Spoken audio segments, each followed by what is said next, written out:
Mark Rogers TV, the voice of college football, coming your way late night on a Tuesday night, Wednesday morning at, let's see, just about 2:45 in the morning, 1:45 in the morning Eastern time, I believe. Something like that. I've lost track of time, but I know that it's rather late. But I still wanted to come on for a live stream, knowing that not a whole lot of people are going to be up at this hour. Many of you snoozing and getting ready for your work day on Wednesday. But of course, this discussion will post, and you'll be able to see the record bright and early on Wednesday morning, 2:04 a.m. Eastern time. So I've got a few things that I just wanted to address and talk about. And before we get to that, subscribe to my YouTube channel for the very best in college football coverage. Mark Rogers TV, the voice of college football. That means my voice.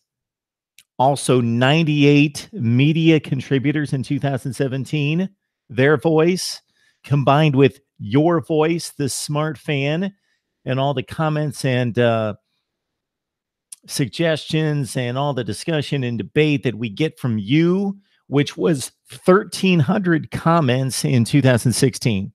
That was 7,000 comments last year. And then we're on a pace to more than triple that, 20 or 25,000 comments here in 2018. So thank you. We are the voice of college football. Between all of us, the voice of college football. If you can't catch the video and you want to listen to me and our group discussions here going forward, listen to the audio. You can catch the podcast. I stripped down the audio and post it on Podbean, iTunes, and Stitcher. Just search Mark Rogers TV and become a follower there. And of course, you can follow me on Twitter, like me on Facebook, and I will follow you back. And if I don't follow you back, just give me a little nudge. Let me know, hey, Mark, I listen to you. I watch you all the time. Follow me back, and I will. I've got some important news that I hope is going to come through. I was in contact this afternoon with the Washington State Sports Information Office, and I'm hoping to get Mike Leach on. Would that not be a great interview? Mike Leach, Washington State, right here on Mark Rogers TV. As we discussed last night, in recent days, in recent years, I should say, in recent years here on Mark Rogers TV, we've had a number of FBS coaches, head coaches from Utah State, San Jose State, South Alabama, Air Force, Cal, Oregon State, Ball State, Tulsa, and a few others I'm forgetting. But Washington State, Mike Leach, cross your fingers. Hopefully, Mike Leach will accept our offer to come on. But I was in conversation this afternoon via email with the Washington State Sports Information Department. Upcoming in the next few weeks and months, conference rankings, playoff system, both an 8-team and a 16-team format. I will explain why I'm going to have 2 playoff formats for you. It makes sense. Scheduling formula. We're going to have hypothetical matchups between like-seeded teams from all the conferences, quarterback battles that we've started at places like Virginia, Syracuse, and Miami. More to come, breakout players for 2018, and of course, we'll set you up for spring practice across America. Just in the next few days, we have a ton of great guests coming your way, repping Miami, USC, Ohio State, Penn State, Alabama, and many more. I would like to bring this up before I dive into my topic for tonight, which is going to be the schedules of contending teams and some sleepers across college football that I would like to address. And I'm going to keep an eye on the live chat even at 2 o'clock in the morning to see if anybody's jumped on. And of course, yes, you are the voice of college football. I appreciate that. And I can never get your handle right. I don't know how to pronounce that, but I appreciate all the comments. So maybe you can kind of clue me in to how to pronounce your handle, because we want to give you just due. Mike Leach. We need to get Mike Leach on here. That would be a tremendous get, a great interview. Subscribe to my YouTube channel right here, Mark Rogers TV, the voice of college football. Also, the audio at Podbean, iTunes, and Stitcher if you want to listen instead. Quick question for you viewers out there. Please respond. So if you notice in the views, you can see that I will have on some great guests from SB Nation 24/7 rivals representing, let's say, most recently, Virginia, Syracuse, Arkansas. Nobody watches. Well, I know that there are two reasons for that. Those are three programs that aren't doing great. They don't have huge followings like USC, Miami, Ohio State, Alabama, but they have tons of fans out there. There are posts out there on Arkansas, Syracuse, and Virginia football, and those are just three examples. Iowa comes to mind as well. Anytime I do Iowa football, Washington State, nobody watches. I don't get views out of those teams, and that's because those fan bases have not found my channel. But I don't want to give up on those programs because, number one, I want to talk about all college football. If you play in the Power Five, I want to talk about you. Of course, I'm going to talk about the great teams, the elite teams, the marquee teams the most, but I don't want to ignore Purdue. I don't want to ignore Wake Forest. We've given them a lot of coverage when we had a Wake Forest contributor a few years back. So I don't want to ignore those Power Five teams that are relevant, especially the up-and-comers like a Purdue, like an Arizona, like some other teams in the SEC. Let's say Kentucky, a solid program, won 7 games last year, went to a bowl game. I don't want to ignore those programs, but I don't get any views, and I'm wasting my time. But if I can find those fan bases or those fan bases can find me, then I'll start to get views for Arkansas, Syracuse, Virginia. It's easy to say, and it's kind of a joke to say they don't have any fans, especially if you're talking Syracuse football, but they do have fans. But my posts do not go on those fan base forums and message boards.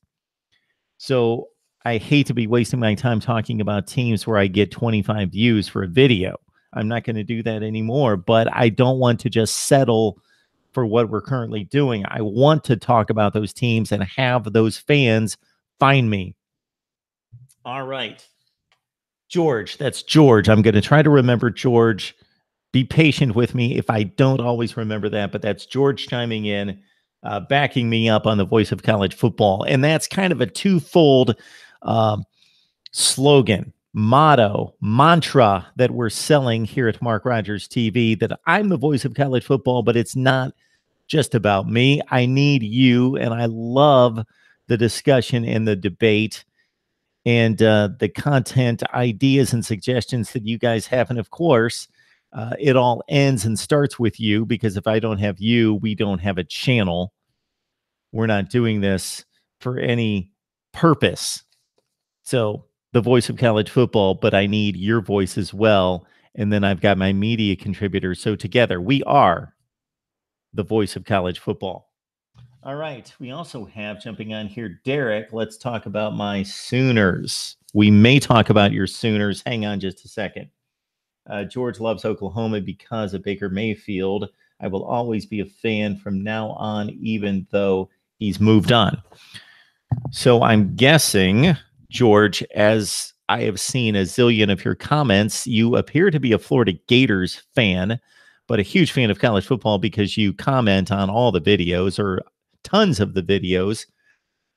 But I believe you're a Florida football fan, mostly commenting on the SEC, but you're all over the place. Yeah, Baker Mayfield.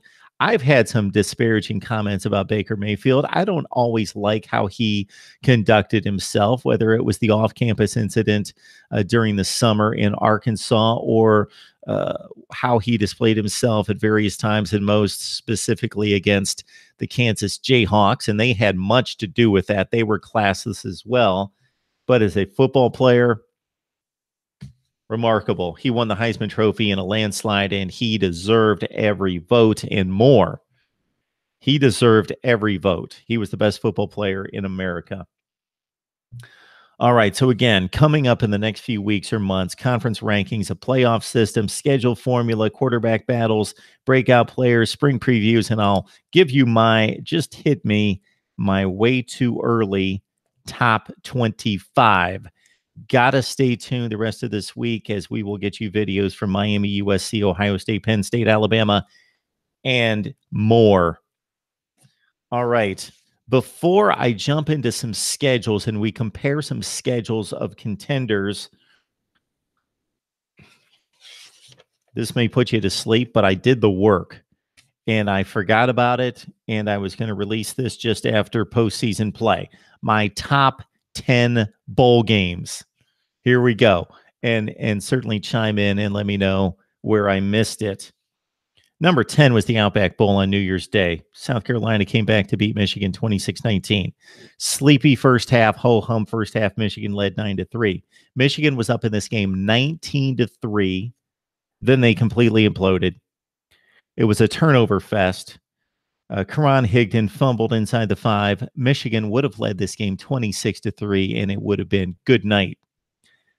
But then you had the McEwen fumble on the dumb play call by Jim Harbaugh, in which he gave the ball to the tight end who hadn't carried the ball the entire game on 3rd and short. Brandon Peters threw an end zone interception. Donovan Peoples-Jones had a muffed punt off his face mask. He looked like a clown. And Jake Bentley hit Shi Smith with a 53-yard touchdown pass. Brian Edwards got into the yak. Rico Dowdle on the speed option touchdown, and South Carolina won at 26-19. Will Muschamp building the program 3 wins to 6-9 and going at 9-4. And of course, the shine currently off of Jim Harbaugh. So I will return to this a little bit later, but that's my 10th best bowl game, the Outback. South Carolina coming back from 16 down to defeat Michigan 26-19. George says, what amazes me about Oklahoma is how the receivers always caught the football. How come other teams don't do that? That's one of the mysteries in football, period. Even watching the NFL, that players muff passes. They're not perfect. Even when the passes aren't contested, wide open pass catchers missing footballs. Happens all the time. All right, one more bowl game for you before we get to some schedule comparisons across college football. The Music City. This was my 9th best bowl game of 2017, and it involved a number of controversies. This was the game that Northwestern held on to defeat Kentucky 24-23. You had running back Benny Snell ejected for touching an official. You've probably seen the play. It was ridiculous that he was thrown out of the game. He only had 6 rushing attempts at that point. You're taking 33% of the Kentucky offense off the field when Benny Snell was ejected for doing nothing. Northwestern, their best defender in Patty Fisher, targeting call, so he had to leave the game as well. Northwestern quarterback Clayton Thorson knocked out of the game, so we had top players in this game moving to the sideline left and right. Northwestern went for it, trying to ice the game in its own territory at its own 40-yard line, 4th and inches. They got stuffed. Kentucky took over the ball. I'm trying to read my writing here from, 6 weeks ago. Kentucky scores the touchdown. They went for the 2-point conversion to win it. They were denied. Northwestern finishes at 10-3. Kentucky now 0-2 in postseason play under Mark Stoops after losing the previous bowl game to Georgia Tech. So my number 9 bowl game, the Music City, Northwestern defeating Kentucky 24-23. All right, Derek writes, it's easier when you have an accurate quarterback. In my opinion, Murray will lead them back to the playoff. That's going to be mighty interesting to see Kyler Murray all these years after being a 5-star stud and having the shot at the Texas A&M job, in which he did have that job for most of one season, and have him come back and play for Oklahoma and see what happens there. Okay, I'm going to pull up some schedules. I'm going to try to go back to your comments. Pick a conference. Who do we want to see? First person to chime in. Pick a conference. We're going to look at the contenders' schedules. Anybody pick a conference. Okay, we're going to go with the Big Ten. We'll just go with the Big Ten. So we've got the Ohio State Buckeyes, of course, having to play TCU. We know that that game is upcoming for the Buckeyes against TCU. Let's see here. Let's get to the schedule. And we'll look at Ohio State, Penn State, Michigan, Michigan State out of the East. Let's start there.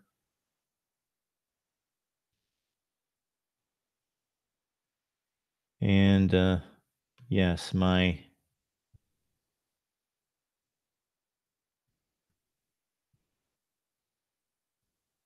laptop will cooperate for me. Ohio State opens with Oregon State in Columbus. So they've got the second out-of-conference Power 5 game. Buckeyes and the Beavers, of course, Oregon State with Jonathan Smith, who we have also contacted the sports information department at Oregon State to get an interview with Jonathan Smith. Hopefully that comes through as well. If you missed my dissertation off the top, Mike Leach may join us here on Mark Rogers TV. I'm going back and forth via email with the Washington State Sports Information Department. Back to the Ohio State schedule. Oregon State at home, Rutgers as they step into Big Ten play. Then they, of course, have the game at Jerry's World against TCU. That's going to be a great one to talk about and watch, of course, with the Buckeyes and the Horned Frogs. Tulane is the third non-conference game for the Buckeyes. So it's Oregon State, TCU, and Tulane for Ohio State. The date at Penn State, of course, is going to be huge. Let's see who they've got in the SEC, in the Big Ten Western Division. Minnesota at Purdue, tricky game for the Buckeyes there, and Nebraska. So they don't have to face Iowa, who trounced them 55-24. Nobody's going to forget that score, or let me forget that score, 55-24. And they don't have to face Wisconsin. So they've got Minnesota, Purdue, and Nebraska out of the Western Division. Pretty light slate for the Buckeyes in the non-division games. And, of course, they play in arguably the toughest division in college football, having to face Michigan, Michigan State, and Penn State. The Penn State game's on the road. The Michigan State game is on the road as well on November 10th. Then they finish with a game at Maryland before the Wolverines, the team from up north, comes down to Columbus. So that's what we've got for the Buckeyes. Of course, the big games are going to be TCU at Penn State, at Purdue. We'll throw that in, at Michigan State and Michigan. So anybody on the line with me right now, whether you're watching live or you're watching the recorded post on YouTube, or even listening to the audio on Podbean, iTunes, or Stitcher, let me know where you think the Buckeyes' downfall could be this season. If they're going to go, let's say, 10-2 or 11-1, anything but going undefeated, where are the trouble spots in Ohio State's schedule? Is it TCU in Jerry's World? Is it at Penn State? Is it the Purdue game on the road that could be a sneaky one? Of course, Michigan State and Michigan, two of the last three games, and the Michigan State game is on the road. Going to head back to the chat to see if anybody has chimed in with anything on Ohio State football or Ohio State's schedule.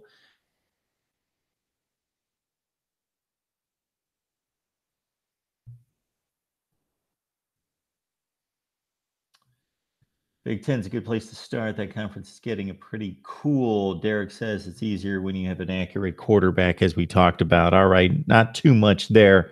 Let's get back to it. Okay, let's go to Michigan.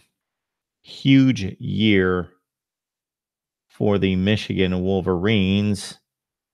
Don't know why the schedule did not come up initially, but here it is.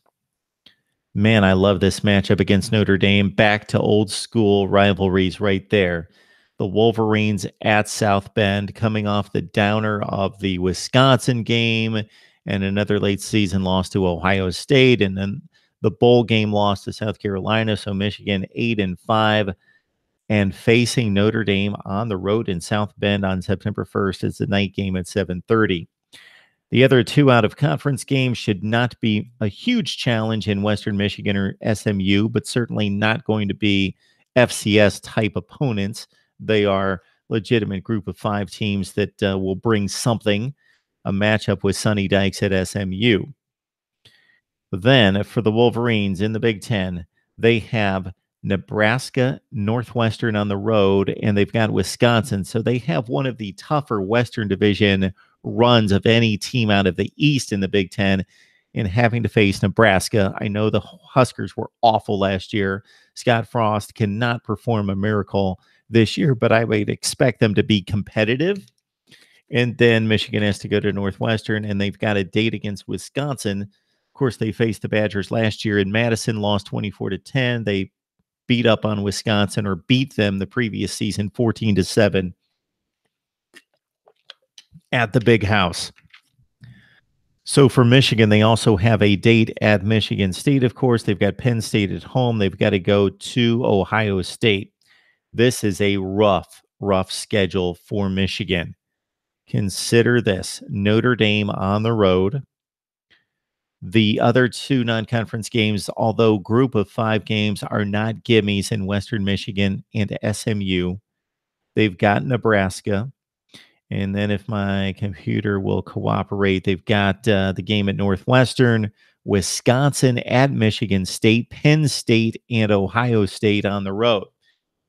So how many losable games do they have? They've got Notre Dame. I'm going to say Northwestern, Wisconsin, Michigan State, Penn State, Ohio State. They could lose 6 games. Let's say they go 2-4 out of those 6 games. That's pretty reasonable. Michigan may turn in another 8-4 season, and then there are going to be serious questions about Jim Harbaugh. All right, let's get back to the chat, see if you guys have anything on Ohio State and Michigan thus far as we are going through the Big Ten.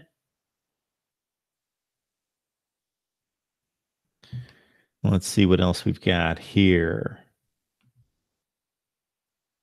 We'll take a look at Michigan State in just a second.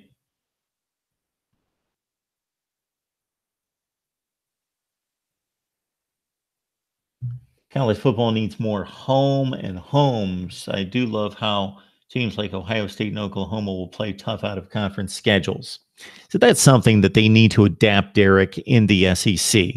We see Alabama playing all these neutral site games recent years against Wisconsin, West Virginia, Virginia Tech, last season, who was at Florida State, and Auburn does it. Everybody in the SEC does it.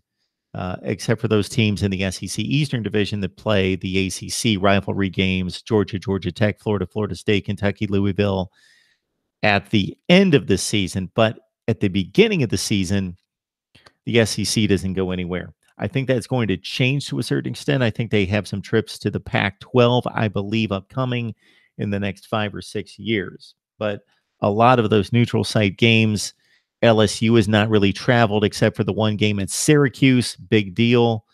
But LSU has stayed at home or played the neutral site games against Wisconsin at Lambeau Field, which was kind of a cool thing.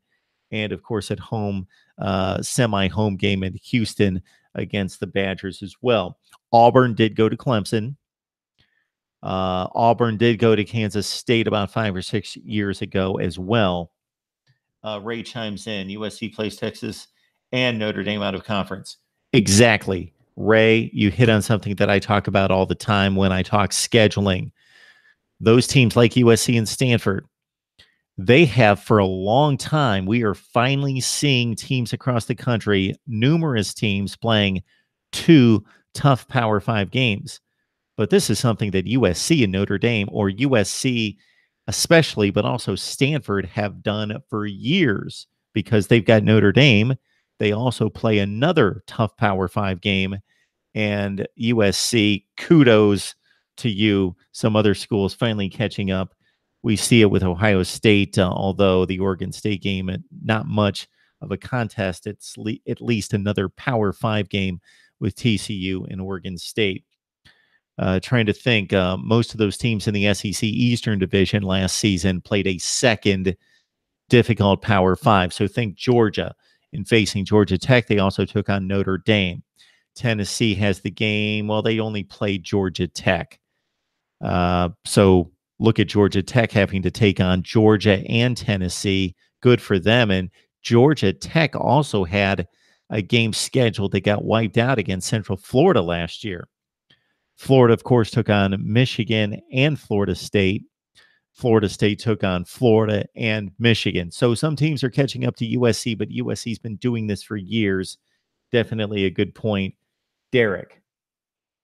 All right, let's get back to the scheduling in the Big Ten. Let's go to Michigan State. Michigan State, their big out-of-conference game is a Week 2 matchup at Arizona State against a decent Sun Devils team under now Herm Edwards that finished by going to a bowl game after looking abysmal at times early in the season, really rallied. And if you look at Arizona State's performance against the Pac-12, it was pretty impressive in finishing at 6-3 in conference play. Michigan State's other non-conference games are against Utah State and Matt Wells and against Central Michigan. Of course, Michigan State typically plays those directional Michigan schools. So it's Utah State at Arizona State. Tricky game for the Big Ten Spartans, and they've got Central Michigan.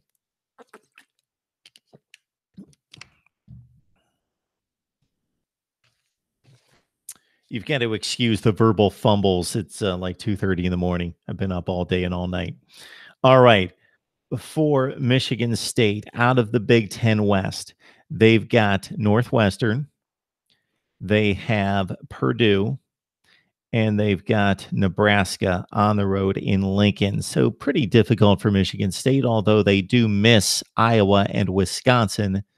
They've got Northwestern, Purdue, and Nebraska. I keep seeing Northwestern, Purdue, and Nebraska, which tells me that they're going to have to face extremely difficult teams out of the East, because we've looked at Ohio State, Michigan, and Michigan State, and I've seen Northwestern show up at least twice. And the same for Purdue. Purdue has to take on Michigan State and Ohio State. So Jeff Brom, coming off that 7-win season and a bowl victory against Arizona, is going to be put to the test with dates against Ohio State and Michigan out of the Eastern Division. So for Michigan State, the losable games on the road in Week 2 at Arizona State. The date at Indiana the next week, that could be difficult. But most notably, they've got Northwestern and Penn State and Michigan and Purdue back to back to back to back. For Michigan State, they have Northwestern, Penn State, Michigan, and Purdue 4 consecutive weeks. 3 of those games at home. They've got to travel to Happy Valley. Then they close with Ohio State, Nebraska, and Rutgers. So the losable games, that 4-game stretch for Michigan State is going to be crucial against the Wildcats, the Nittany Lions, the Wolverines, and Boiler Up. All right, interesting. Let's head back to your comments to see if you've got anything for me. And then we'll take a look at Penn State. So we've got to all think that the contenders in the Big Ten Eastern Division are Ohio State, Michigan, Michigan State, and Penn State. Ricky jumps in with neutral sites are so dumb. You have these massive home stadiums. Use them as much as possible. Ray says cupcake, except for Penn and Ohio. He must be talking about the Michigan State schedule, taking on Penn State and Ohio State. I don't know. It is Northwestern. They've got Purdue. They do have the date at Arizona State. It's difficult to travel west. I hear you, Ray. Those are the 2 big heavyweights. But how many teams across America have more than 2 heavyweights? And Michigan State has those other difficult, semi-difficult games against Michigan and those teams that I mentioned in the Western Division and the trip to Arizona State. I think it's a pretty formidable schedule for Michigan State.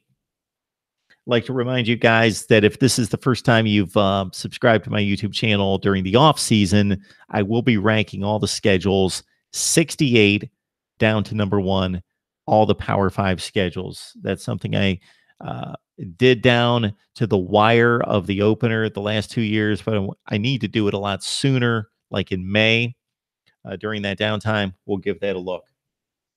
All right. Let's look at Penn State. The Penn State Nittany Lions, of course, coming off a 11-2 season in which they defeated Washington, second consecutive New Year's Six bowl appearance. This time they won over a Pac-12 opponent. So for Penn State, I'm disappointed in the Penn State scheduling in recent years. They have relied on this Pitt game to carry their Power 5 non-conference slate, and it's weak. So Penn State starts out with a pretty tough group of 5 game against App State at home, but they shouldn't be challenged. But it's a decent opponent if it's going to be one of your group of 5 games. Got no problem with that. Then they go to Pitt. They played there 2 years ago, and of course that was before they emerged, and that was when they were in that 2-game slide, losing to Pitt, which finished 7-5, although they beat Clemson. And then, of course, the 49-10 shellacking at the Big House before Penn State went on the roll, beat Ohio State, beat Iowa, Minnesota, went on and won the Big Ten championship. So they returned to Heinz Field after disposing of Pitt pretty easily. The score was a bit deceiving. Penn State had the game in hand, defeating the Panthers last year, but now they go back to Heinz Field in week 2. And there are other non-conference games against Kent State. So hopefully in Penn State's next few years, we're going to see matchups against the teams that they need to play outside of the Big Ten. All right. In conference, they, of course, have the difficult games in the Eastern Division. Ohio State, Michigan, Michigan State. Who do they play in the Western Division? All right.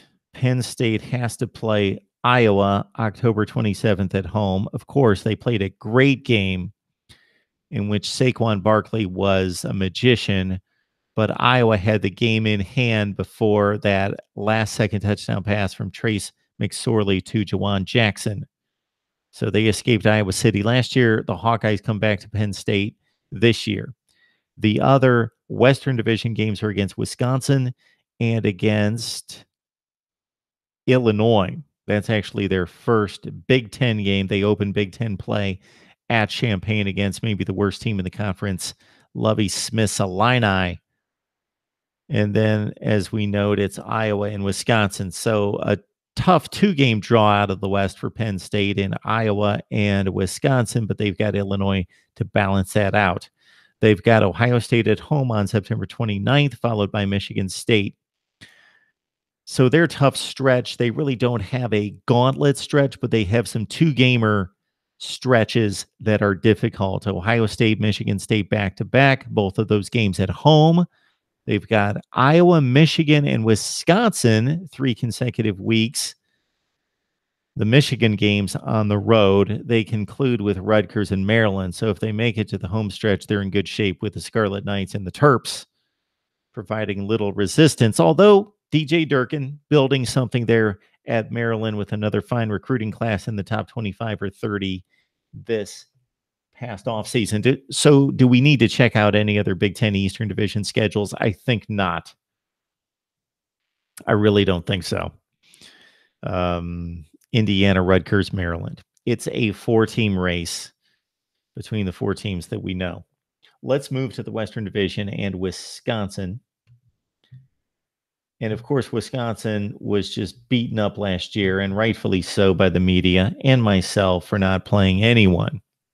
And I know that people defended Wisconsin by saying they would never know that BYU was not going to be good. But if you're Wisconsin, do not schedule BYU, because BYU at its best is the 25th or 30th best team in the country. They are no longer a legit top 25 program. Wisconsin needs to do what they did the 2 previous seasons. They played LSU. They played Alabama. They played LSU twice. They played Alabama. Those are great matchups.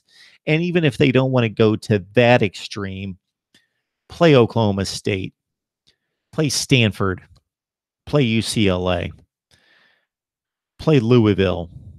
If you want to stay in kind of a regional type feel, go to the Big 12. And yes, Oklahoma State's there, Kansas State's there. Go down to Texas and play the Longhorns. Those are the kind of matchups that Wisconsin needs to be playing. I again credit Wisconsin for scheduling LSU twice and Alabama in 3 consecutive seasons, but it let them down last year. And it probably didn't matter because they lost the Big Ten championship game anyway. But the BYU game was trash. So again, this year, what do we have for the Badgers? BYU. This time at home in week 3 after they have faced Western Kentucky and New Mexico. So Wisconsin's not going to get any love from anyone again this year. So they're going to have to go undefeated, most likely. They have, of course, their difficult Big Ten Western Division foes, the decent teams, Iowa, maybe Minnesota, Northwestern. Nebraska's still down, will be better this year. I got to think Nebraska is going to win in the ballpark of 5 to 6 games. We'll have to look at their schedule.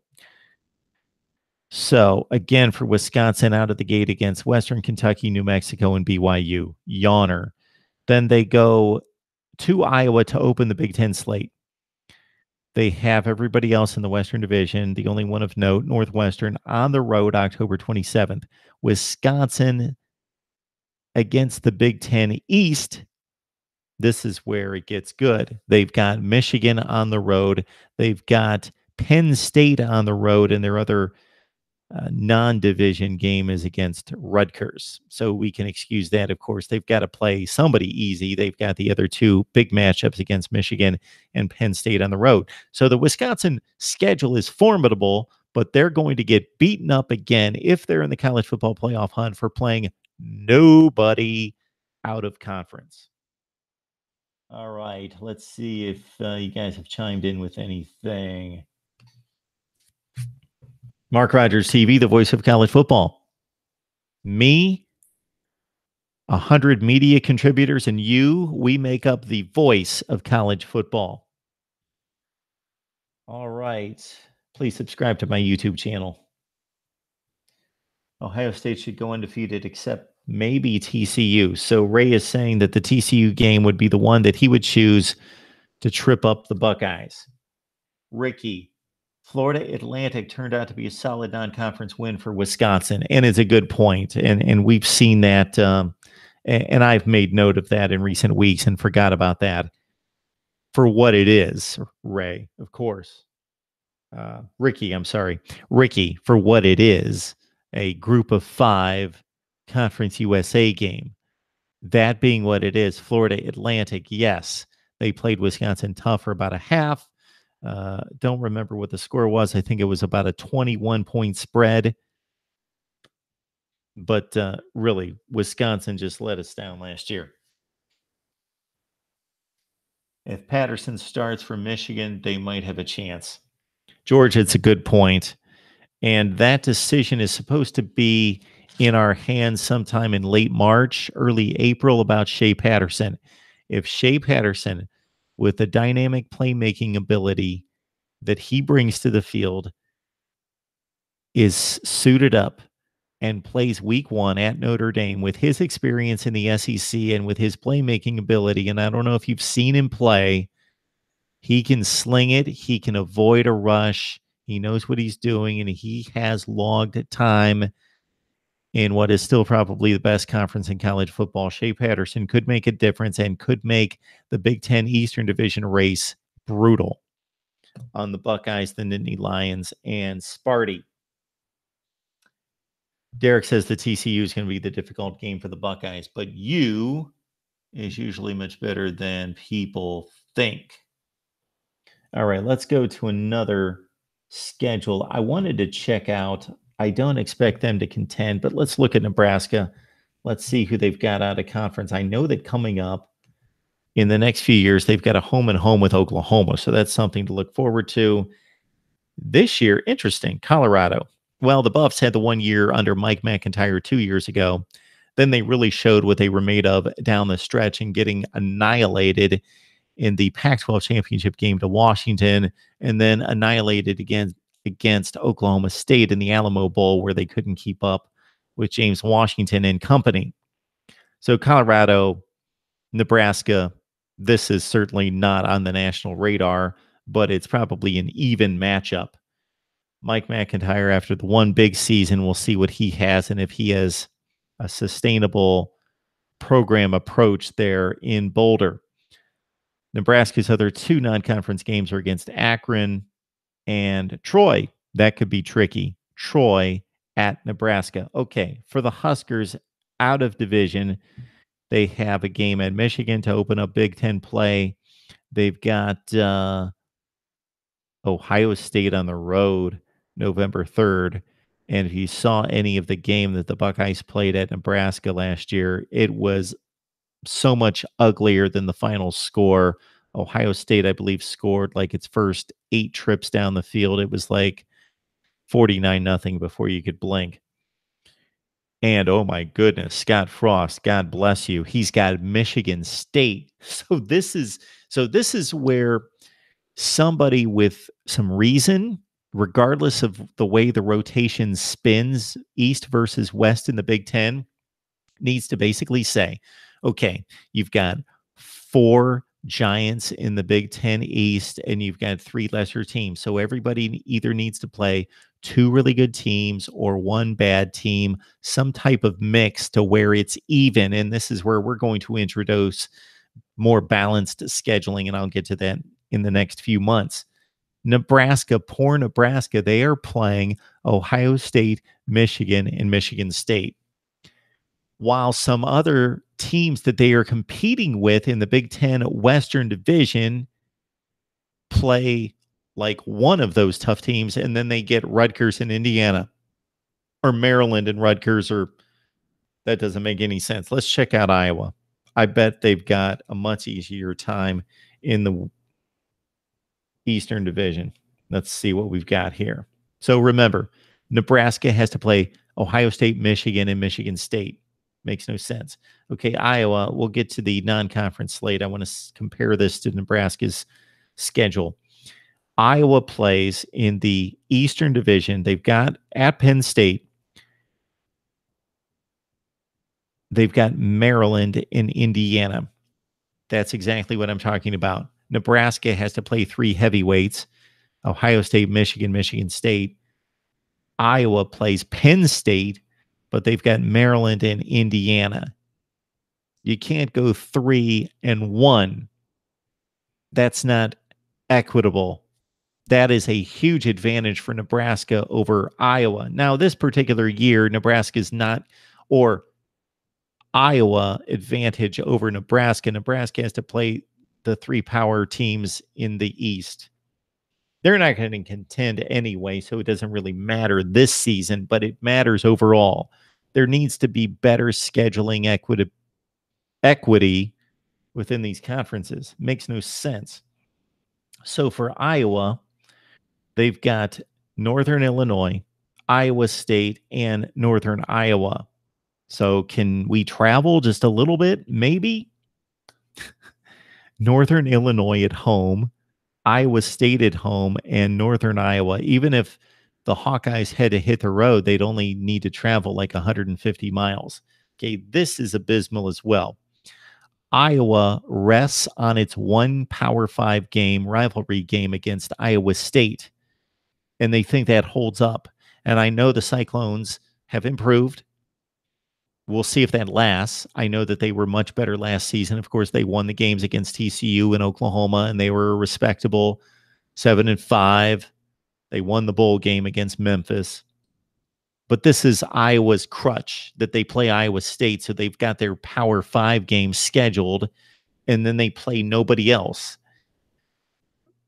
Following Iowa football and waiting for the schedule release has to be the most boring aspect of the offseason for an Iowa football fan, or for any football fan, because you know who you're playing. You're going to play Iowa State. You've scheduled them forever, and you're not playing anybody else. That has to change. So these 2 things have to change in Big Ten non-conference scheduling.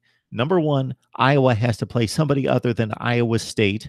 And number 2, teams in the Western Division need to play a balanced Big Ten power structure out of the East. You cannot have Nebraska playing Ohio State, Michigan, and Michigan State, and then have Iowa only playing Penn State, and then Maryland and Indiana.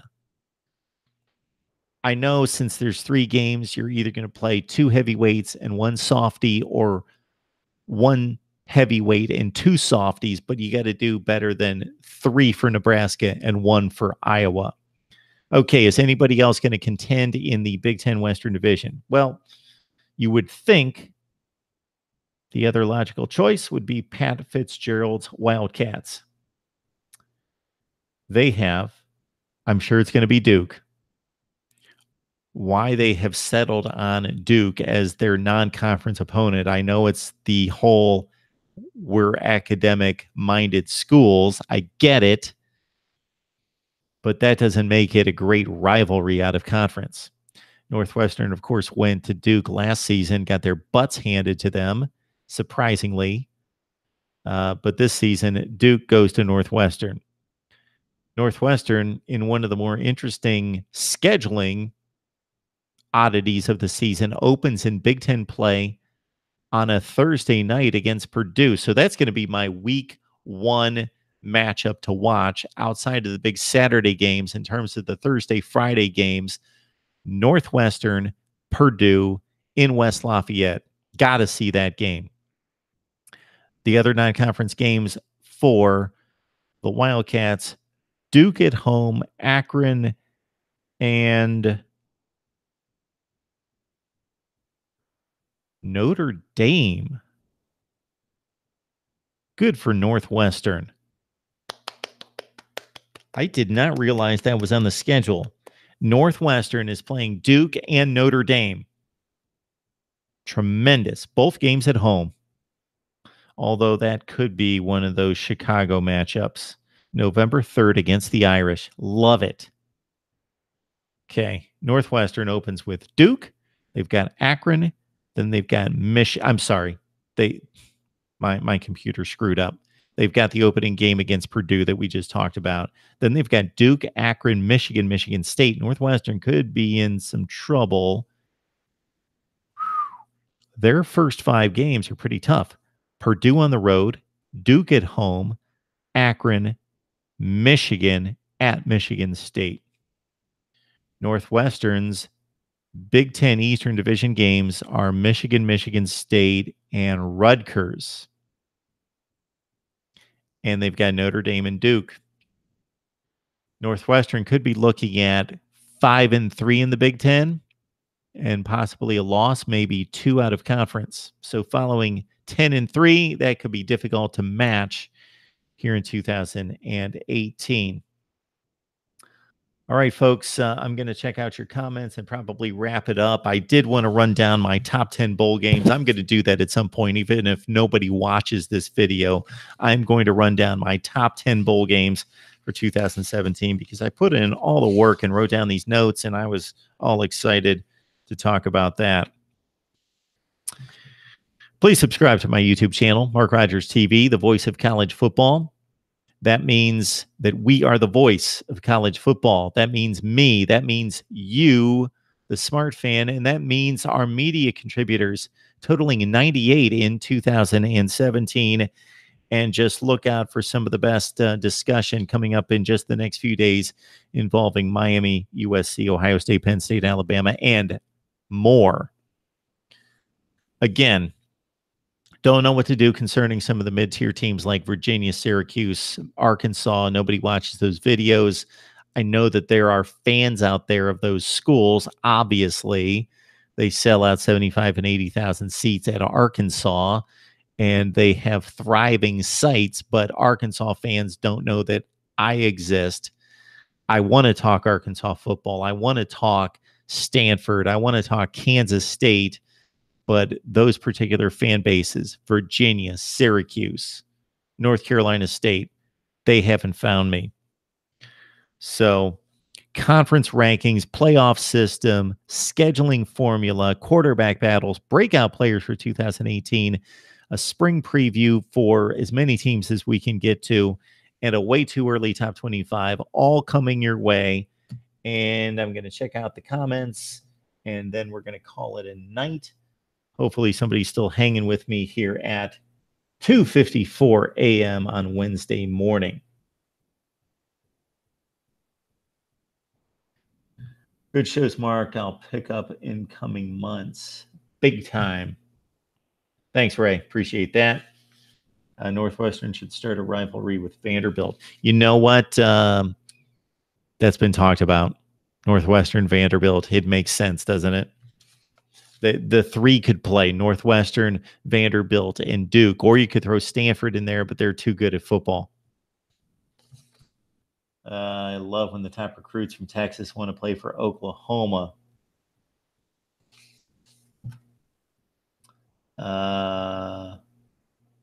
Derek and Ray going back and forth about Texas football here. In my opinion, Nebraska has been down since leaving the Big 12 because they have not been able to recruit Texas recruits like they used to. Yeah, I don't know that Texas recruits, by and large, want to play in the Big 10. They want to stay where they're going to be seen by family and friends, going to TCU to play, or Texas Tech, or Oklahoma, or Kansas State, in that region. And Nebraska was part of that fabric. The only ties that Nebraska really has to the Big Ten is the rivalry with Iowa, which I think means something. It's a decent rivalry, or it could be, but that's about it. Got to do some work here, but I'm listening. All right, George, we appreciate it. So thank you so much for watching. I know that it's extremely late at night or early in the morning at 3 a.m.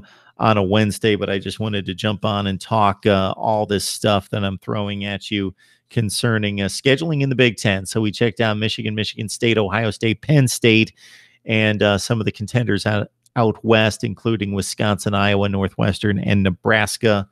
PJ Fleck may have something to say about that as well. Want to remind you what I said off the top. Cross your fingers for an interview with Mike Leach. I've been back and forth via email with the Washington State Sports Information Department today. Would love to get Mike Leach on.